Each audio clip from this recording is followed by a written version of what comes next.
बिस्मिल्लाहिर्रहमानिर्रहीम।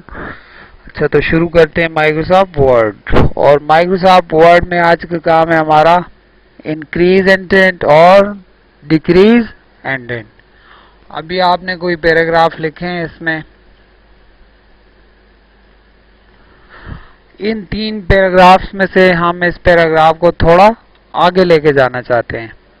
तो यहां से हमने इंक्रीज करना होगा इंडेंट को, यानी कि फासला बढ़ेगा, ठीक है। और अगर डिक्रीज इंडेंट तो वो पैराग्राफ वापस आ जाएगा अपनी हालत को। आप यहां से भी कर सकते हो, फिर वापस, ये वापस हो गए। आ गई है इसकी समझ? अच्छा, यहां पे हमने जो लिखाई की है वो left to right text direction है। हम चाहते हैं कि right to left text direction हो जाए, तो इस तरह से हो जाएगी। ये देखिए, राइट टू लेफ्ट और लेफ्ट टू राइट, ये हो गई है लेफ्ट टू राइट, और ये राइट टू लेफ्ट हो गई है। देखिए अभी यहां से हमने राइट टू लेफ्ट कर लिया। अभी आप लिखाई करते हो वो राइट साइड से शुरू होगी, और अगर लेफ्ट से तो ये लेफ्ट हो गया। अच्छा, अगली कमांड है हमारे पास सॉर्ट। सॉर्ट किस चीज के लिए यूज होती है? आपने यहाँ पे पैमाना, अगर आपके पास ना हो रूलर, तो आपने यहाँ पे क्लिक करना है, व्यू रूलर। देखिए यहाँ पे व्यू रूलर पे क्लिक करें तो पैमाना आ जाएगा।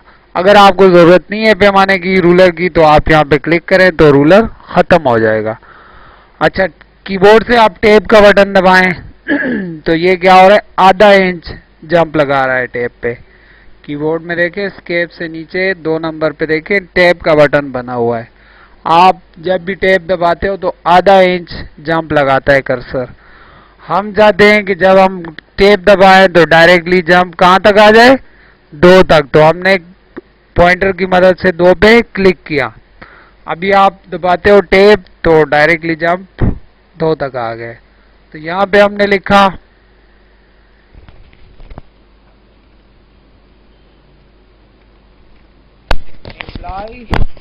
एम्प्लॉय और सैलरी, एंटर किया। असद एम्प्लॉय हो गया, टैब सैलरी हो गई है 18,000, एंटर। अच्छा, फहद हो गया है, टैब सैलरी हो गई है 22,000। बाबर हो गया है, सैलरी हो गई है 14,000। सुहेब हो गया और सैलरी हो गई है 16,000। अच्छा, उमेर हो गया, सैलरी हो गई है 17,000। अभी हम चाहते हैं कि सैलरी एक तरतीब में आ जाए, असेंडिंग ऑर्डर में या फिर डिसेंडिंग ऑर्डर में। असेंडिंग का मतलब है स्मॉलेस्ट टू लार्जेस्ट, यानी कि जब आप चाहते हो कि ये सैलरी तरतीब में आ जाए, कम सैलरी ऊपर चली जाए और जो ज्यादा सैलरी है वो नीचे आ जाए, तो आपने असेंडिंग ऑर्डर अप्लाई करना होगा। और अगर आप चाहते हो कि ज्यादा सैलरी ऊपर चली जाए और कम सैलरी है वो नीचे आ जाए, तो फिर आपने डिसेंडिंग ऑर्डर अप्लाई करना होगा। तो चले अभी देखते हैं। तो यहाँ पे आके हमने सॉर्ट पे क्लिक किया तो यहाँ पे पैराग्राफ आ रहा है। हमने यहाँ से हेडर रो क्लिक किया। हेडर रो का मतलब है कि जो टॉप वाली रो है, जो जिसमें हमने एम्प्लॉय और सैलरी लिखा हुआ है, वो अपनी जगह पे रहे, वो अपनी जगह से ना हिले, यानी कि वो तरतीब में ना आए बल्कि अपनी जगह पे रहे। यहां से आके हमने कहा कि भाई मैं सॉर्ट करना चाहता हूं किस चीज को, सैलरी को। और सैलरी क्या है, नंबर है। कौन से ऑर्डर में लाना चाहते हैं, असेंडिंग में। ओके, तभी देखें 14, 16, 17, 18 और फिर 22, ये असेंडिंग ऑर्डर हो गया। सॉर्ट में आगे descending, salary, header row. Okay, तो 22, 18, 17, 16 और फिर 14, डिसेंडिंग ऑर्डर आ गया है। और इसके बाद शो पैराग्राफ मार के, इससे क्या होगा, इससे ये फायदा होगा कि जहां पे आपने टैब यूज किया है वहां पे ये एरो का निशान आएगा। एरो का निशान किस चीज का सिंबल है, टैब का, कि आपने यहाँ पे टैब यूज किया है। और ये किस चीज का सिंबल है, ये एंटर का सिंबल है। यहाँ आपने एंटर दबाया है। अभी आप देखो जहां भी आप कीबोर्ड से एंटर दबाते हो तो ये वाला सिंबल आ जाएगा। इससे हमें क्या पता चलेगा, ये पता चलेगा कि यहाँ पे हमने एंटर दबाया है। और अगर आपका मकसद हल हो गया, आपने चेक कर लिया कि कहाँ पे एंटर, कहाँ पे स्पेस, स्पेस का भी अपना एक सिंबल है, और कहाँ पे हमने पैराग्राफ मार्क, और मसला हल हो गया, तो फिर आप इसको अनचेक कर लें तो वो सिंबल खत्म हो जाएंगे। अच्छा,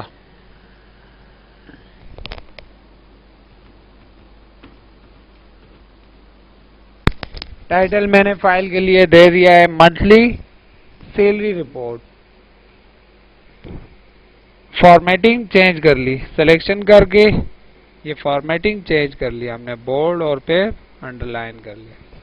अभी हम इसको दरमियान में लेके जाना चाहते हैं तो आप इसको क्लिक करें और पैराग्राफ में आगे यहाँ पे आप देखें कि लाइन टेक्स्ट लेफ्ट है, हमने क्या सेंटर में लेके आना है इसको, तो सेंटर, तो ये सेंटर में आ गया है। अगर राइट तो राइट में चला गया है, ये देखिए लेफ्ट सेंटर राइट। ज्यादातर स्टूडेंट सेंटर में पैराग्राफ को, किसी टाइटल को सेंटर में लाने के लिए स्पेस का इस्तेमाल करते हैं इस तरह। यह गलत तरीका है, ठीक है। आसान तरीका यही है कि आप पैराग्राफ को क्लिक करें, टाइटल या जो भी चीज है या पूरा पैराग्राफ है आप उसको सेलेक्ट करके और सेंटर दबाएं तो वो सेंटर में आ जाएगा, राइट तो राइट में आ जाएगा, और अगर लेफ्ट तो लेफ्ट में आ जाएगा। अच्छा, काम रह गया जस्टिफाई का। जस्टिफाई के लिए हमने कोई पैराग्राफ लिखना होगा।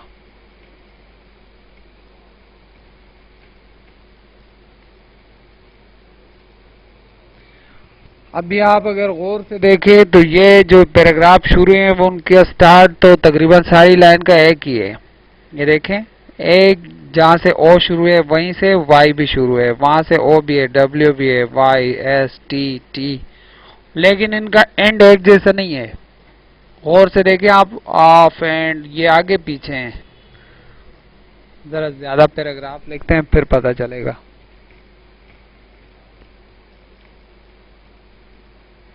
ये देखें आप, आपने क्या करना है, सिलेक्शन के बाद पैराग्राफ और यहां से जस्टिफाई, तो अभी इनका एंड भी एक जैसा हो गया है, सारी लाइन एक जगह पे खत्म हो रही है। ये नहीं कि एक लाइन आगे दूसरी पीछे, सारी लाइनें एक ही सीध में खत्म होंगी।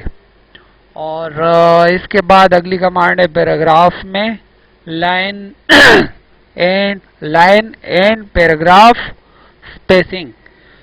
लाइन के दरमियान स्पेस और पैराग्राफ के दरमियान स्पेस। लाइन का मतलब अभी ये ऑन द इंसर्ट टैब लिखा है और नीचे दूसरी लाइन है your document other document with your current document lock.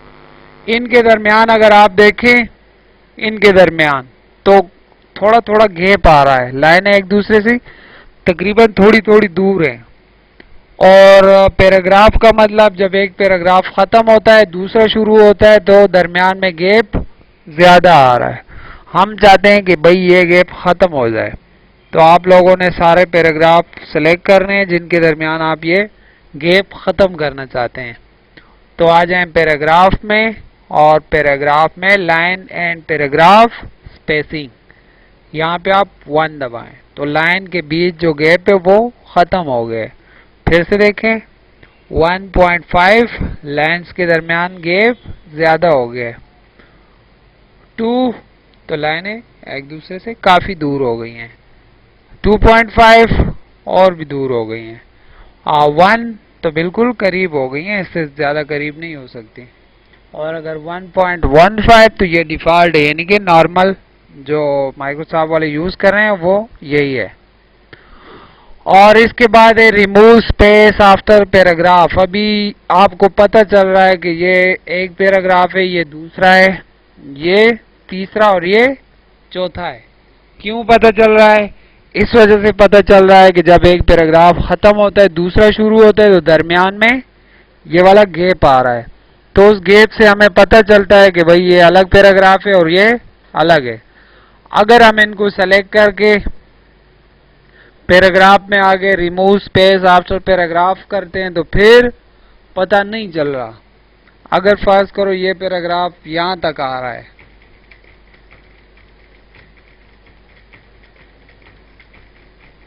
यहां तक है, तो आपको कैसे पता चलेगा कि यहां से दूसरा पैराग्राफ शुरू है?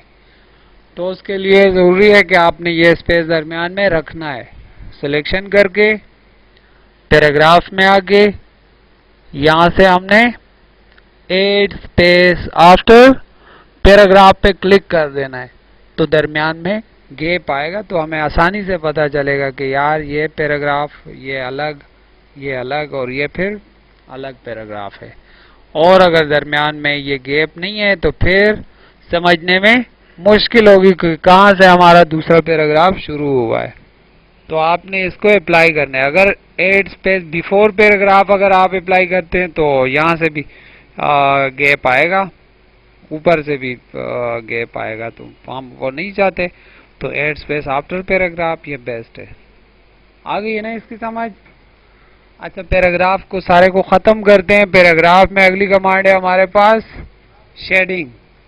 ये जो हमने यहाँ पे लिखा है मंथली सैलरी रिपोर्ट, इसको क्लिक करके हमने क्लिक किया पैराग्राफ में शेडिंग पे। कौन सा शेड लाना चाहते हैं इसके साथ? ये वाला।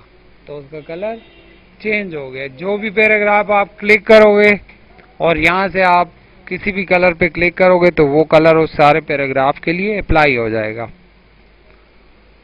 अच्छा, अगली कमांड है हमारे पास border, bottom border, all border. हमने सैलरी रिपोर्ट पे क्लिक किया और यहाँ से आउटसाइड बॉर्डर पे क्लिक कर दिया, तो साइड पे बॉर्डर आ गया। और अगर हम चाहते हैं कि बॉर्डर की जरूरत नहीं है तो फिर आपने नो बॉर्डर पे क्लिक करना है, तो बॉर्डर खत्म हो जाएगा। अगर आप चाहते हो कि बॉर्डर आ जाए तो कहाँ पे आ जाए? बॉटम पे आ जाए। तो बॉटम बॉर्डर दे दें तो ऊपर और साइड पे नहीं आया, सिर्फ बॉटम में आ गए। और अगर चाहते हैं कि टॉप पे भी आ जाए तो टॉप बॉर्डर, तो टॉप पे भी आ गए, साइड पे नहीं आया। आ गई है इसकी समझ?